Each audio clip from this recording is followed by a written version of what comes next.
তৃণমূল সাংসদ সায়নী ঘোষকে ঘিরে জাতীয় রাজনীতি ফের উত্তাল। উত্তর প্রদেশের বুলন্দশহর জেলার সিকন্দরাবাদ পৌরসভার চেয়ারম্যান তথা বিজেপি নেতা প্রদীপ দীক্ষিতের একটি ভিডিও সোশ্যাল মিডিয়ায় ছড়িয়ে পড়ার পরই শুরু হয়েছে রাজনৈতিক চাপানুত্তর।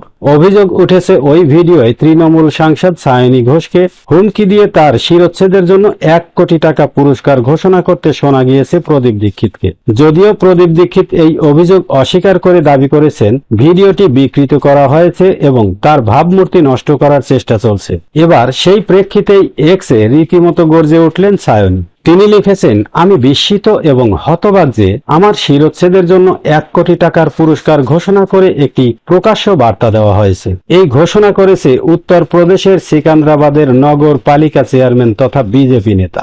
এই হুমকির বার্তা ইতিমধ্যেই বিভিন্ন সোশ্যাল মিডিয়া প্ল্যাটফর্মে ছড়িয়ে পড়েছে এবং মূলধারার সংবাদ মাধ্যমেও প্রকাশিত হয়েছে। প্রধানমন্ত্রী নরেন্দ্র মোদী, কেন্দ্রীয় স্বরাষ্ট্রমন্ত্রী অমিত শাহ, বিজেপির সর্বভারতীয় সভাপতি নীতিন নবীন ও লোকসভার স্পিকার ওম বিড়লাকে উল্লেখ করে তৃণমূল সাংসদ লিখেছেন, আমার প্রশ্ন একজন মহিলার, তাও আবার একজন বর্তমান সাংসদের শিরচ্ছেদের জন্য পুরস্কার ঘোষণা করা, যা কিনা বিজেপি শাসিত রাজ্যের একজন বিজেপি জনপ্রতিনিধি করেছেন। এটাই কি নতুন ভারতে নারী শক্তি বন্ধনের প্রকৃত চিত্র?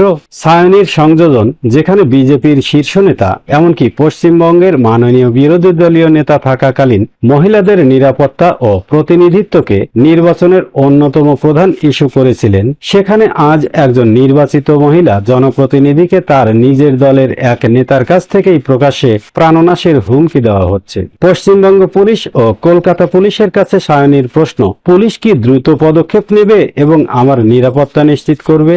উত্তর প্রদেশ পুলিশের কাছেও সায়নী আর্জি জানায়, আমি দাবি জানাচ্ছি প্রকাশ্যে আমার হত্যার উস্কানি দেওয়া ওই বিজেপি নেতার বিরুদ্ধে অবিলম্বে আইনি ও রাজনৈতিক ব্যবস্থা নেওয়া হোক।